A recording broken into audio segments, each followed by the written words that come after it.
There is no assumption, Mr. Speaker.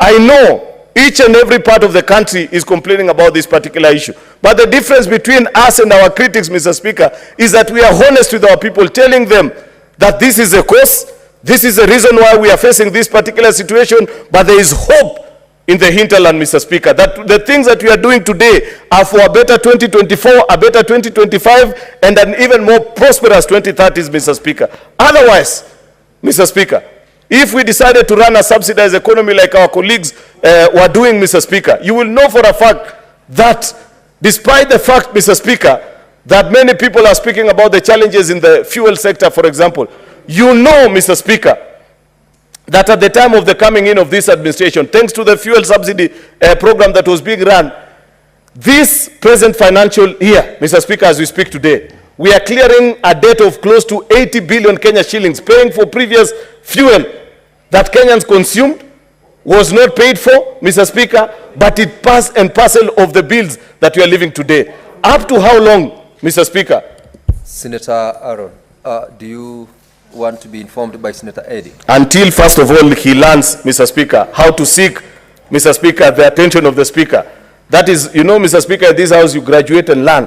If he has not known how to use the gadgets, Mr. Speaker, and is using the mouth instead, does he really merit to inform a majority leader, Mr. Speaker? He has done it. He's done no, it. No, Mr. Speaker, let me help you. There's an intervention. How you get the intervention of the Speaker is that you press and you wait. You don't shout, Mr. Speaker. That is a lesson that I want to pass on to Senator Eddie. It's been rejected. Proceed, Senator Aaron. Mr. Speaker, sir, I don't mind being informed by Senator Eddie now that he has learned, so long as he promised, as Mr. Speaker, not to be shouting at the Speaker, Mr. Speaker. But at the next opportunity, he must commit before informing me, Mr. Speaker, that he has learned the lesson of how to seek the attention of the Speaker. So, proceed to inform Senator Eddie. You know, majority, and I want to call you a very special name, majority, not even senator.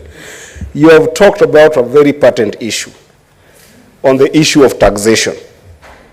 And I do agree with you to some extent that we must indeed raise some capital to be able to help our country to deal with the issue of debt. But it can't be that we are going towards over-taxation.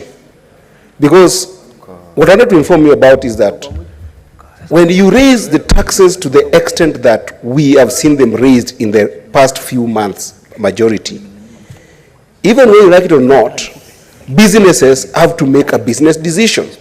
Are you aware that 30% of our business today that the president found have now made decisions to close their businesses, including Saracen, that is one of the biggest marketing agencies in the country, have decided to close borders and open offices in other countries so that they can avoid high taxation. The consequence, therefore, becomes that other means of seeking for this revenue befalls the president.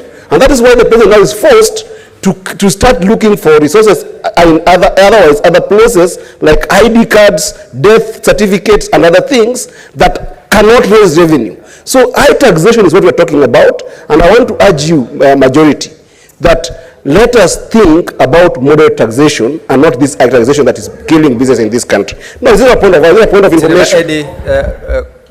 Speaker, that one should be declared a point of misinformation, Mr. Speaker, because the things that Eddie is saying are completely, Mr. Speaker, the opposite of things as they know. He needs to check the records of how many new businesses have registered this new financial year alone, Mr. Speaker, because, Mr. Speaker, people can see the transformational path and the journey that Kenya is on. I can tell you for a fact that I know more than 100 businesses that have since set up shop in this country. They wouldn't be reporting. Don't be lied to, Senator Eddie, by many of these fake news reports that you read in our newspapers about countries moving here and the other country. There is no business that comes to do charity in Kenya. They are here because they know this is East Africa's largest economy. The opportunity to make profit here is better than in any other East African country. So nobody should sit here and pretend as if they were doing any charity in Kenya. They are here to make money. And therefore, Mr. Speaker, I laud the policies that have been made. Finally, Mr. Speaker, on this particular issue of taxation, is that Senator Eddie and his team and those that think like him need to read and understand that Kenya's tax to GDP ratio stands at a paltry 17%. If you compare with our peers, countries that you want to compete with, South Africa and Egypt and Nigeria, they are way higher.